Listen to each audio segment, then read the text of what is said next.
I never imagined I'd be standing in a white dress, zipping up my own back, while my entire family toasted my sister's divorce on the exact same day I was supposed to become a bride. But that's exactly what happened.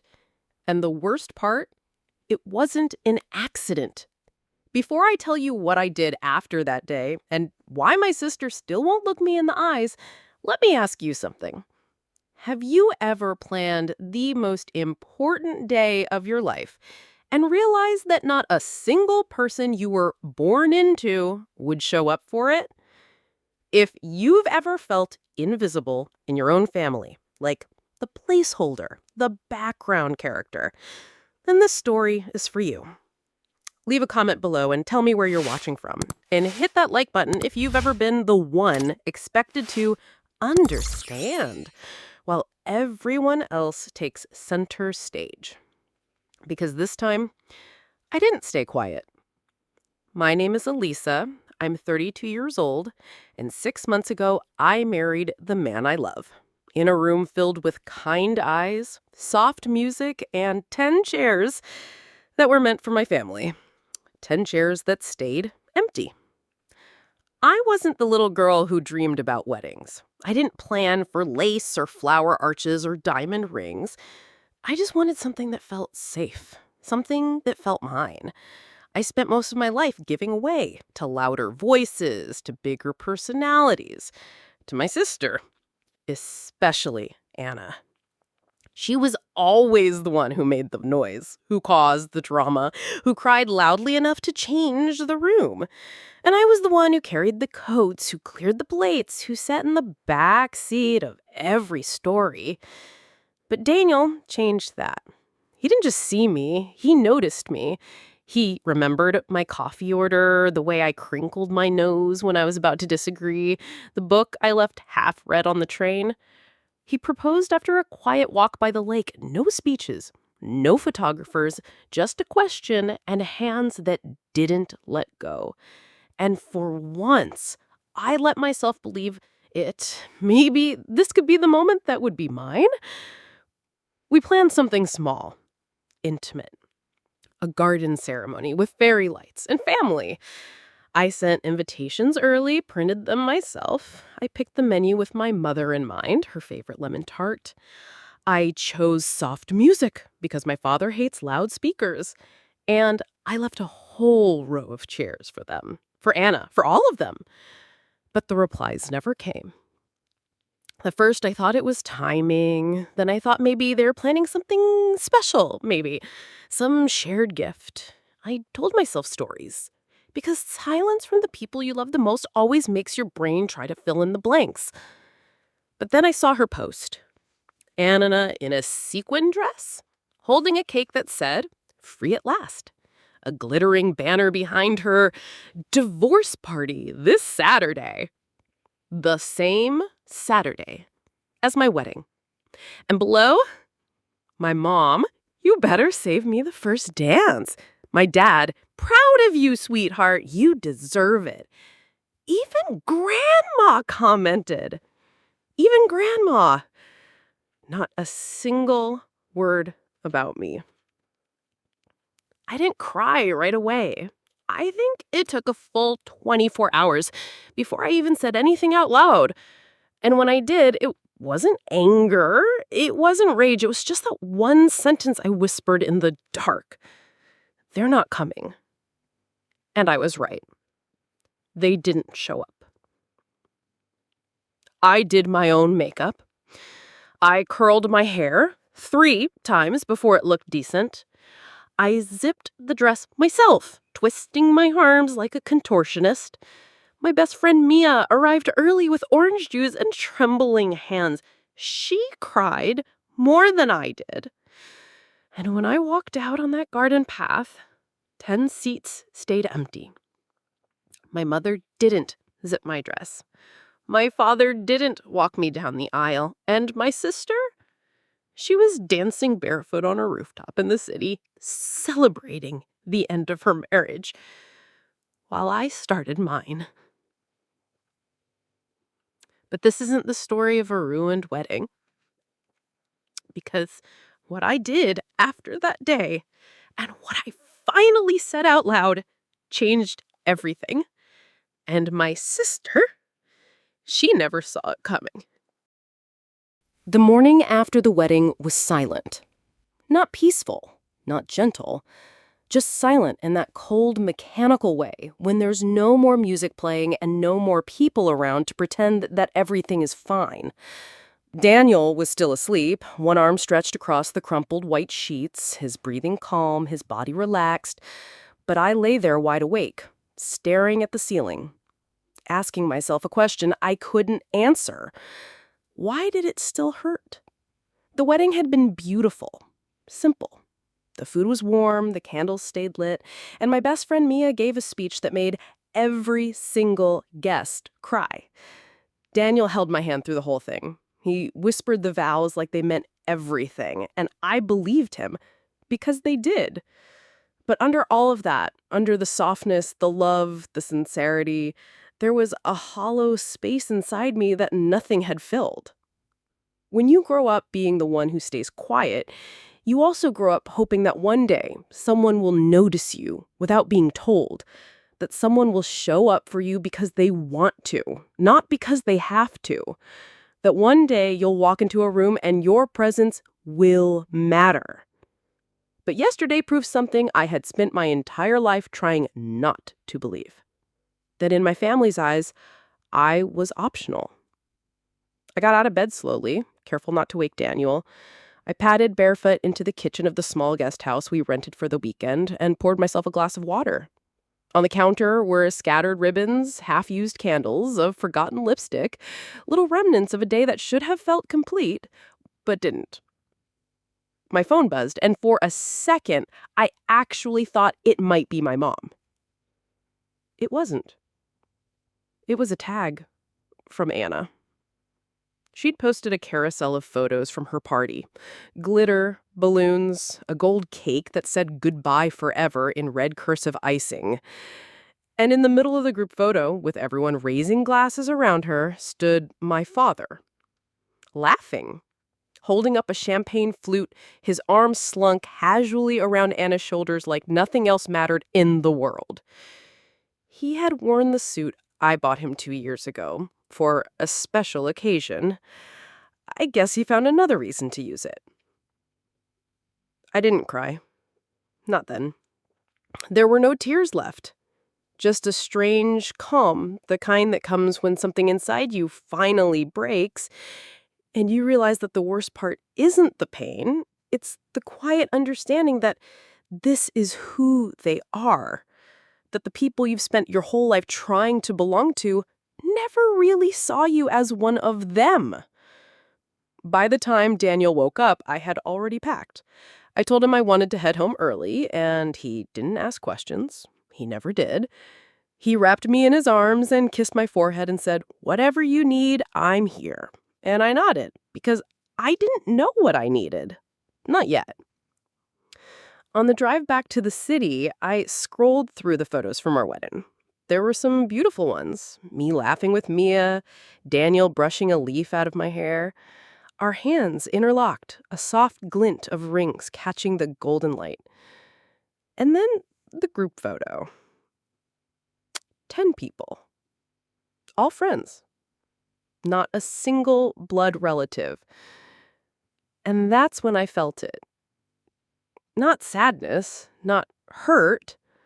Something sharper, colder. A kind of clarity I hadn't let myself feel before. I zoomed in on the empty seats in the front row. 4 of them, labeled with name cards. Mom, Dad, Anna, and Grandma. Still sitting there, still untouched, still waiting. I'd set that row with hope. They left it as proof. Daniel reached over and squeezed my hand while driving, thinking I was quiet because I was tired. But I wasn't tired. I was awake. Awake in a way I hadn't been in years. Because this time, I wasn't going to swallow it. I wasn't going to excuse it. I wasn't going to let them pretend this was just a scheduling conflict or an honest mistake. There were too many glasses raised, too many toasts posted, too many smiles captured. They hadn't forgotten me. They had chosen someone else. And if that's how they wanted it, then I was finally ready to respond. Not with anger, not with some dramatic confrontation, but with the one thing my family had never prepared for. A voice. Mine. And they were about to hear it. All of it. I waited 2 days before doing anything. Not because I needed time to think, but because I knew they wouldn't expect silence. My mother, my sister, they thrived on reaction. They knew how to bait it, how to twist it. And for the first time in my life, I didn't want to hand them that satisfaction. Instead, I sat at my kitchen table and opened my laptop. Not to write a message, not to compose a dramatic post, but to finally put down every truth I had been taught to swallow. Not for them, for me. Because I had spent most of my life trying to be the reasonable one, the one who understands, the one who doesn't make a scene. And I was tired. I started typing. I didn't even know what I would do with the words yet. I just knew they had to come out. So I wrote about the lemon tart my mother loved, the one I chose for our dessert table. Untouched. I wrote about the song my dad used to hum when he fixed things around the house, and how I asked the string quartet to play it softly as I walked in. I wrote about how I set 4 chairs with name cards, not because I thought they deserved it, but because I still believed they might show up. And then I wrote the sentence I had never dared to say out loud. I'm not angry that you chose her. I'm just done pretending I was ever chosen at all. I stared at the screen for a long time. The cursor blinked like a quiet heartbeat. Part of me wanted to close the laptop and move on, bury it all again. But then I remembered something that stopped me cold. My mother had once told a neighbor that I was so independent, she never had to worry about me. She said it like a compliment. I was 17. That's what it had always been. I was convenient to ignore, easy to forget, too silent to cause trouble. And I realized they hadn't just overlooked me. They had built a version of me that made it easier to leave me out. So I decided to introduce them to the version they didn't know, the one that no longer needed their approval. I turned that letter into a voice recording. Not a podcast, not a video, just my voice.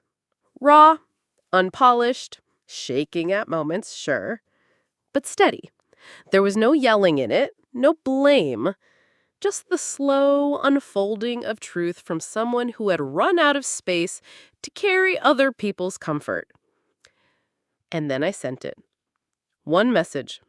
Group chat. The same family thread that had been used for birthdays, updates, and where should we eat for Thanksgiving?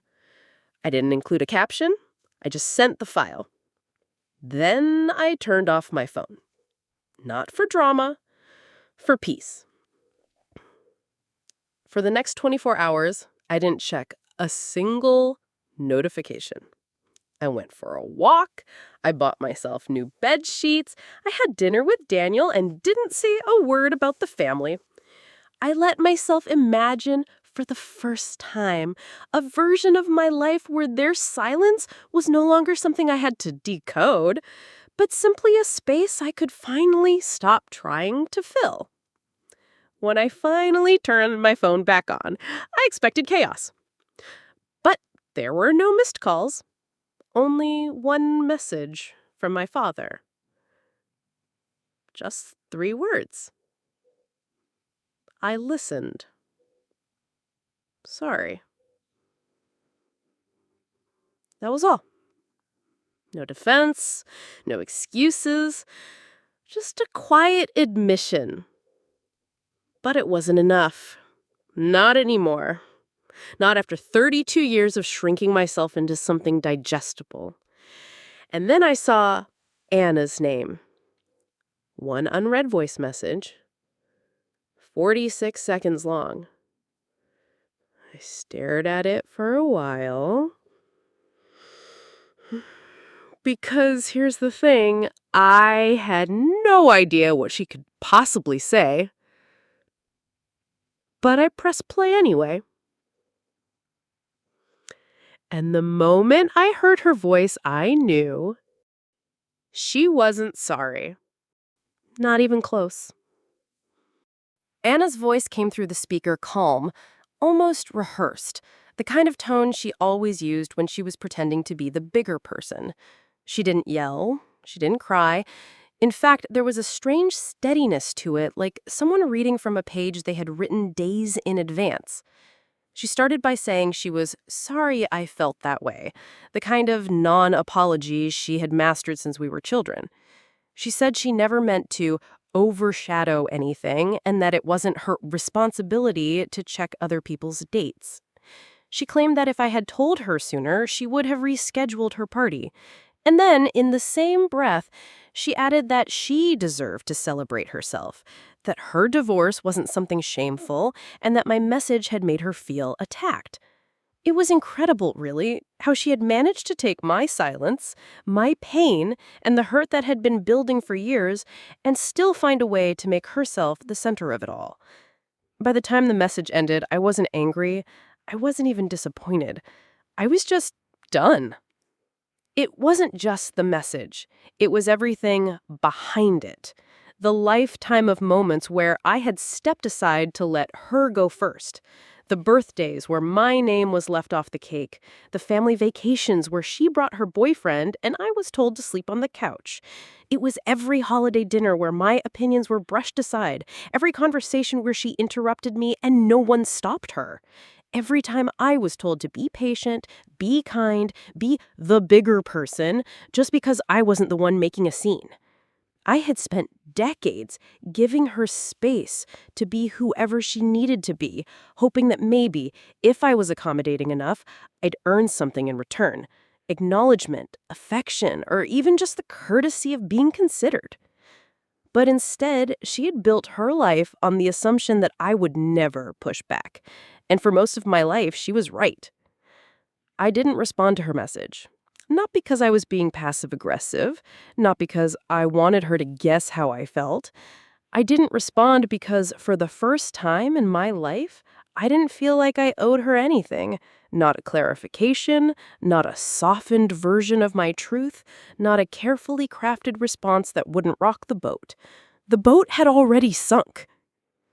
And all that was left floating was the version of me that no longer apologized for existing. That evening, I sat with Daniel in the living room, his hand resting on my knee while we watched something neither of us paid attention to. I didn't tell him everything. Not yet. But he knew. He always knew. He never tried to fix it, never told me to let it go. He just sat with me in the space where the pain lived and made it a little less lonely. He asked me if I was okay, and I told him I wasn't. Not yet. But I would be. In the days that followed, the silence from the rest of the family was deafening. No one reached out. No one followed up. No one defended me. Not even the ones who probably wanted to. I imagined the group chats I wasn't part of, the half-hearted debates over who was wrong, the quiet consensus that it was easier to ignore the whole thing than admit that they had chosen to stand on the wrong side. I knew how it worked. I had seen it before. I had watched them twist themselves into knots to excuse Anna's behavior, to preserve the family image, to avoid conflict at any cost, even if the cost was me. But I wasn't angry anymore. Not because it didn't hurt. It did, in ways I couldn't explain. But the anger had burned out, leaving something sharper and colder behind. A kind of resolve. a knowing. I knew now that no matter how much I loved them, no matter how much I gave, I would never be enough for people who had decided I was only worth loving in silence. So I made a decision. Not dramatic, not impulsive, just quiet and final. I took down the photo from the hallway shelf, the one from when we were kids, all of us standing in front of the Christmas tree, smiling like we were a perfect family. I placed it gently into a box, along with the unused name cards from the wedding, the invitation I had printed for my mother, and the handkerchief I embroidered for my father, the one that was supposed to be folded into his pocket as he walked me down the aisle. I didn't throw them away. I just put them away. Because maybe there would come a time when I could look at them without feeling that ache in my chest. Maybe not. But either way, I was done keeping them where I had to see them every day, like reminders of a story I'd been told to believe in, long after the ending had already been written without me. And when I closed the box and slid it under the bed, I didn't cry. I just breathed. For the first time in years, I felt the quiet differently. Not as punishment, but as freedom. I don't know what I expected after the message I sent. A reaction, maybe. Some outrage. Someone trying to do damage control. Maybe a long phone call from my mother filled with shaky breathing and the usual passive-aggressive lines about how she never wanted to hurt me, followed by a deflection like, "You've always been so sensitive, Elisa." Or maybe even silence from Anna, but a quiet, apologetic visit from my father. Him standing outside my door with tired eyes and a small bag of pastries from the bakery he used to take me to when I was a child. But none of that happened. What happened instead was far worse.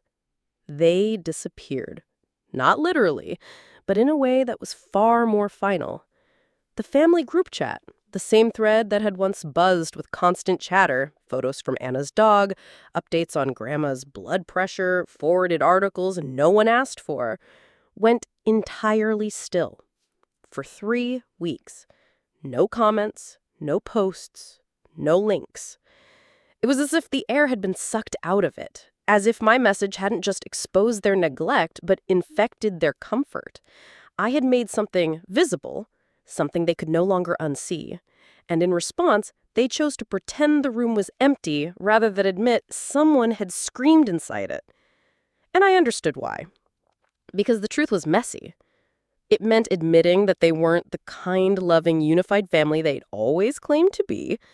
It meant reckoning with the fact that they'd had abandoned their daughter on her wedding day and replaced her with confetti and wine, that they called another woman's ending more worth celebrating than my beginning. And most of all, it meant looking in the mirror and seeing themselves not as good people who had made a small mistake, but as people who chose silence when love required presence. I didn't respond to the silence. I let it settle. I lived inside it like a new home. And it didn't hurt the way I thought it would. It was disappointing, yes, but it was also something else. Liberating. Because once I stopped hoping they'd apologize, I could stop rehearsing forgiveness. Once I stopped checking the thread, I could stop wondering how they justified it. And once I stopped explaining my pain to people who decided it was inconvenient, I could finally start talking to people who saw it for what it was. Real. Mia came over one evening with wine and a box of candles that didn't match. She didn't say anything dramatic. She didn't ask for updates. She just sat across from me on the floor, our knees touching, and said, "You were never the problem, Elisa. And you're not broken because you finally said it out loud." And for the first time since the wedding, I let someone see the grief behind my eyes, the kind that doesn't need words or pity, just space. Later that night, Daniel told me something I hadn't expected. He said he had considered calling my parents the day after the wedding.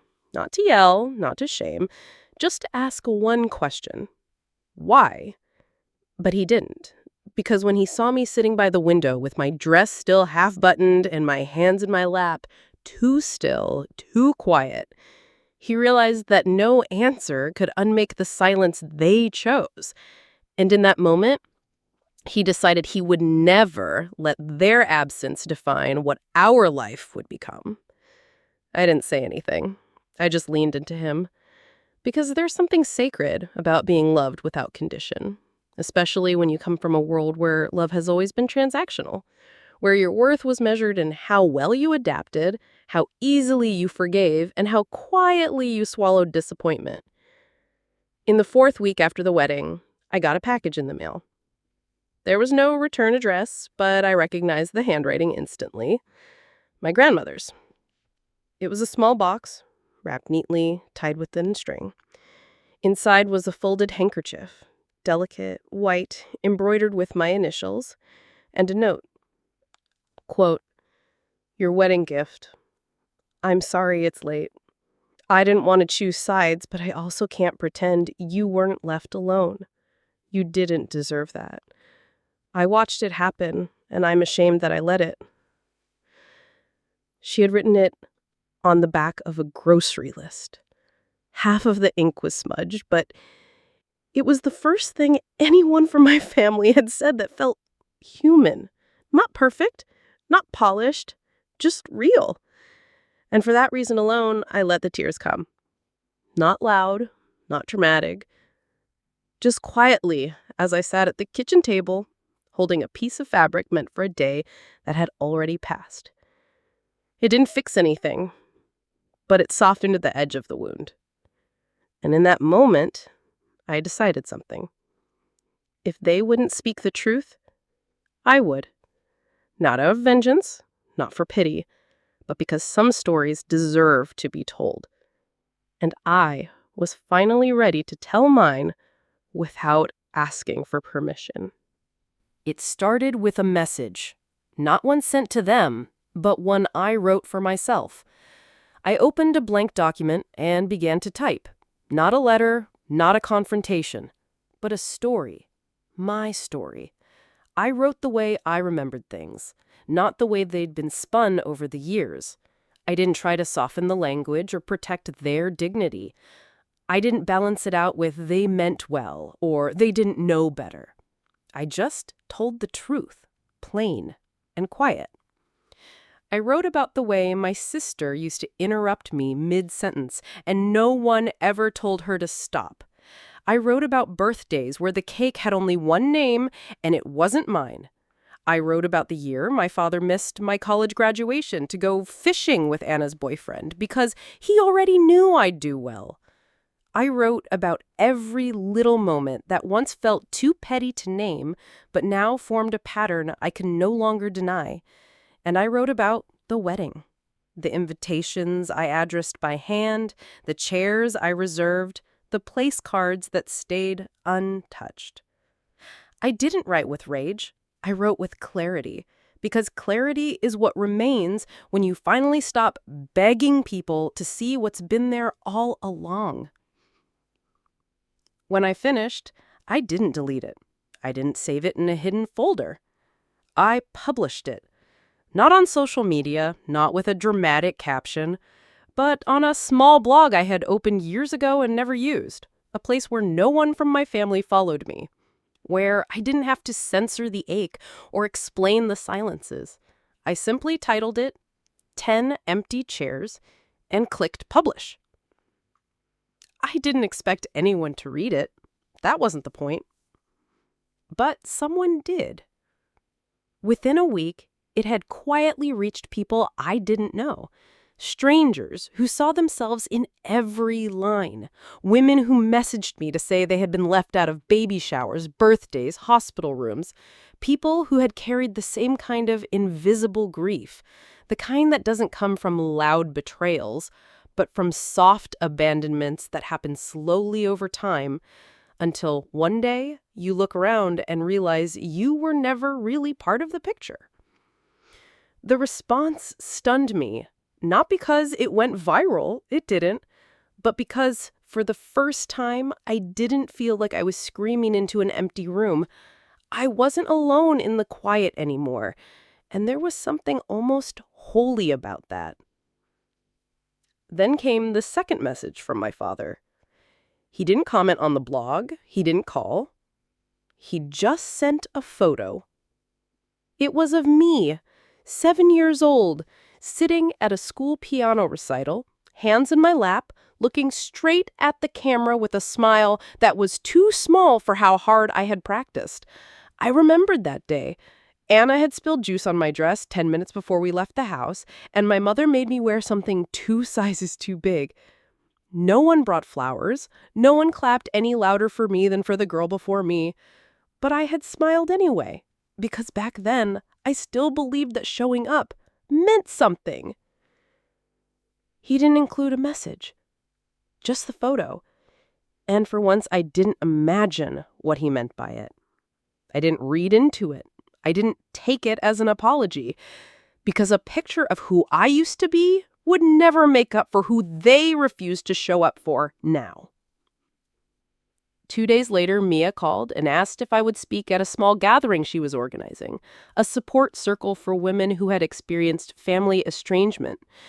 She said I didn't have to prepare anything, just show up and share whatever I felt like sharing. My first instinct was to say no. I didn't want to become that person, the one who turned her grief into some kind of platform. But then I realized that's what they counted on. That's what kept women like me quiet for so long. The idea that silence was noble, that dignity meant never telling the truth out loud. So I said yes. The night of the event, I sat in a folding chair under soft yellow lights, listening to women speak their truths, some shaking, some angry, some still trying to find the words. And when it was my turn, I stood up slowly, my knees weak, my voice low, and I told them about the 10 chairs. I told them about the place cards and the gold balloons at someone else's party. I didn't cry. I didn't need to. Because for the first time, the story was no longer a wound. It was a door. And I was walking through it. Afterwards, a woman came up to me, maybe 50, with silver hair and kind eyes. She said, "You just said everything I've kept in my throat for 20 years. And I nodded, because I knew what that meant. To hold a story so long it starts to rot inside you. To finally spit it out and feel the room expand. That night I went home and opened my phone. There were no new messages from my mother, no missed calls from Anna, but there was one from my aunt, my mom's older sister, someone I hadn't seen in years. It said, "Elisa, I read what you wrote. I need to tell you something. It's time you knew." And just like that, the story I thought was over opened a door I didn't even know existed. The message sat on my screen for hours before I opened it. 5 plain words. It's time you knew. It sounded like something from a bad movie, and yet, coming from my aunt, the one person in the family who had always been on the edge of everything, never quite in, never quite out, it felt loaded. She had always been kind in that distant, polite way, sending Christmas cards signed only with her name, never calling, never prying, but she never ignored me either. When I was young, I remembered her slipping me a second piece of cake when no one was looking, winking like it was our little secret. That was our dynamic. Small kindnesses, quiet distance. But now she was reaching out, after years of silence, after reading 10 Empty Chairs. I waited until the house was quiet, until Daniel had gone to bed and the hallway was dark, before I finally wrote back. "What do you mean?" was all I typed. And she responded almost immediately. "I can't write it. Can I call you?" I hesitated, not because I didn't want to hear it, but because I already knew deep in my stomach that whatever she was about to tell me would shift something fundamental. And I wasn't sure if I was ready for another kind of truth, one not born from absence, but from secrets. But I said yes, and when the phone rang, I picked up on the first ring. Her voice was calm, but I could hear the strain in it, the way people sound when they're about to admit something they've carried too long. She didn't waste time with pleasantries. She didn't ask how I was. She just said, Elisa, your parents were always afraid you'd figure it out one day, but I think you deserve to hear it from someone who won't try to make excuses. There was a long pause, as if she was giving me a chance to hang up. I don't know the whole story, she said carefully, but what I do know is that your mother never wanted two children. Anna was planned. You weren't. The words didn't land all at once. They came in like a cold wind through a cracked window, subtle at first, then sudden, then inescapable. She kept talking, but my mind was already running ahead of her voice, connecting dots I hadn't known existed. She said my mother had fallen into depression after my birth, that for months she wouldn't hold me, that it was my father who fed me, changed me, took me on long walks while my mother lay in bed. My aunt said she wasn't telling me this to hurt me, but because it was time someone acknowledged what I had always felt, but never understood. That my mother had resented me not for what I did, but for simply being there. And then came the part that twisted something deeper. She told me Anna had always known. She overheard them once talking about it. Your mom was crying, saying she'd never wanted another baby, that she didn't have space in her life for two. Anna was maybe 10 at the time, but she never forgot.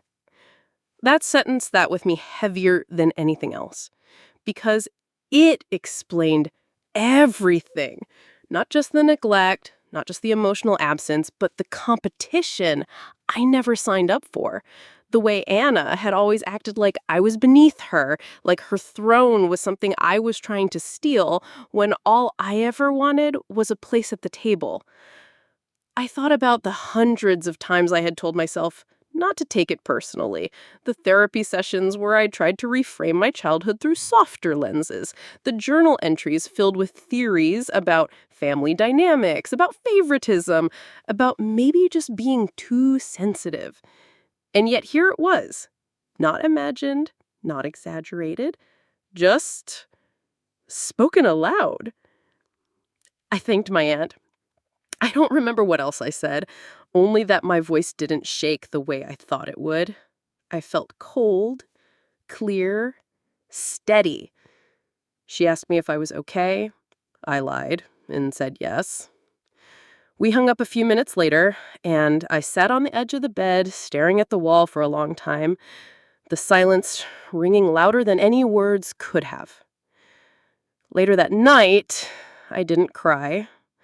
I just laid beside Daniel, awake, letting his warmth press against my back like a question I couldn't yet answer. He stirred once in his sleep and murmured my name, and I whispered back, "I'm here," though I wasn't sure I believed it, because something had just broken open. Not a wound, but a wall. A part of me that had always reached for them, even when they weren't reaching back, suddenly felt still. Not angry, not bitter, just done. And the strangest part, it didn't hurt as much as I thought it would. Because now I knew. And knowing gave me something I had never had before.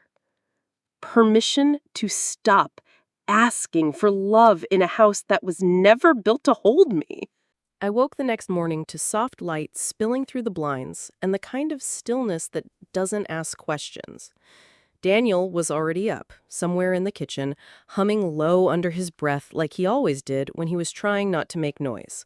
The sound grounded me, reminded me that I was still here, still real, still safe. But inside me, something had shifted.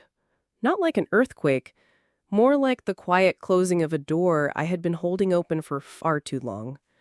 I sat on the edge of the bed for a long time, unmoving, not out of paralysis or dread, but because I was listening to myself in a way I hadn't before. There was no panic, no internal argument, no urge to call anyone. I didn't reach for my phone. I didn't scroll for distraction. For the first time in my adult life, I had no desire to explain myself. I wasn't rehearsing letters in my head or drafting careful responses that might soften my truth enough to make it palatable to the people who had always turned away from it. I didn't wonder how they'd react, whether they were mad, embarrassed, exposed. I didn't care. And that absence of needing them, it wasn't bitter. It was peace. Daniel met me in the hallway with 2 cups of coffee and a glance that told me he knew. I didn't tell him about the phone call with my aunt right away. I wasn't hiding it. I just needed to hold it for myself a little longer before offering it to someone else. Instead, I leaned into his shoulder, let the warmth of the mug seep into my hands, and whispered, "It's strange how much silence can say when you finally stop filling it." He didn't ask for more. He just kissed my temple and said, "You don't owe them noise." That sentence stayed with me the rest of the day. Because he was right. For so long, I had confused being quiet with being complicit. I had been taught that keeping the peace meant not naming the pain, that loving your family meant absorbing their damage, rationalizing their choices, bending yourself into a version of love that never left a mark. But now, for the first time, I understood something deeper, that real peace isn't silence, it's honesty. And that sometimes walking away from people doesn't mean you stopped loving them. It means you started loving yourself more. That afternoon, I found the wedding album sitting still in its delivery envelope. I hadn't opened it, not because I didn't want to see the pictures, but because I was afraid of what they might reveal. But something inside me said it was time, not to relive the pain, but to reclaim it. So I opened the book and turned the pages slowly. The photographer did an incredible job. The lighting was soft, the colors deep, the emotions raw and real. There I was, walking down the aisle alone, but not small, not ashamed. There was strength in my posture. There was light in my eyes. There was a steadiness in my hands as I held Daniel's. And there, in every frame, were the people who had shown up. Not out of obligation, not for appearances, but because they chose to. And that's when I saw it. The last page of the album. A candid photo, one I hadn't known she had taken. Me, standing by the row of empty chairs, holding the 4 place cards gently in my hands. There was no bitterness in my expression, just a kind of soft finality. And in that moment, I realized that this image didn't capture absence, it captured decision. That even surrounded by the proof of who hadn't cut him, I was still standing, still centered, still here. I closed the album and felt a strange weight lift. Not because the grief was gone, but because it no longer dictated the story. It was part of it, but it wasn't the ending. Later that evening, I took those 4 place cards, Mom, Dad, Anna, and Grandma, and walked them quietly out to the backyard. I didn't burn them. I didn't rip them up. I simply buried them beneath the soil of the rosemary bush I'd planted with Daniel the month we got engaged. A symbol of remembrance, of letting go without pretending it never mattered. And as the dirt covered their names, I whispered, not a curse or a wish, but a truth. You don't get to decide who I become now. Because this was the moment I stopped knocking. The door had been closed for years. I just had never let myself see it. And now, finally, I was walking away. It had been 6 weeks since the wedding. 6 weeks since the messages stopped. Since the silence settled. Since I buried 4 name cards under the rosemary bush and let the wind take whatever pieces of them still lived in me. I didn't mark the days, didn't count the hours, didn't wait for anything to arrive. Because for once, there was nothing I was waiting for. I had made peace with the fact that their story and mine had taken different roads a long time ago. I just hadn't had the courage to stop pretending we were still walking side by side. That morning was ordinary. I was folding laundry in the living room, the TV humming in the background with a documentary I wasn't really watching. Outside, the wind moved lazily through the trees, and the light that came in through the windows was the soft kind that doesn't ask anything from you. And then, just like that, the doorbell rang. I don't know why, but something in my chest tightened before I even stood up. I hadn't invited anyone. Mia would have texted. Daniel was at work. I walked slowly to the door, more curious than anxious, and when I opened it, everything inside me stilled. Anna was standing there. Hair curled, lipstick perfect, sunglasses pushed back on her head like she wasn't sure if she was staying or just stopping by. She looked the same in all the ways that had always made it easy to admire and impossible to reach. Composed, collected, camera ready. But her eyes, they didn't match the rest. Her eyes were frantic in that quiet way people get when the ground beneath them has started to shift, but they haven't decided yet whether to fall or pretend they're still standing tall. She didn't speak at first, just looked at me like I was supposed to know why she was there. Like she had written a script in her head and now couldn't remember her lines. I didn't help her. I leaned against the doorway and waited. Not because I wanted to make it harder, but because I had finally stopped offering cushions to people who showed up with sharp edges. I was in the neighborhood. She said the same way someone might talk about running into an ex.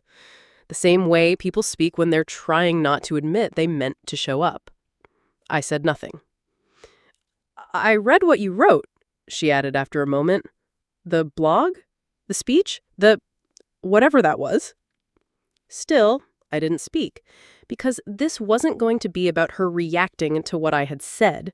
It was going to be about whether she was ready to tell the truth, not just to me, but to herself. She shifted uncomfortably. I just thought you'd exaggerate. But you didn't.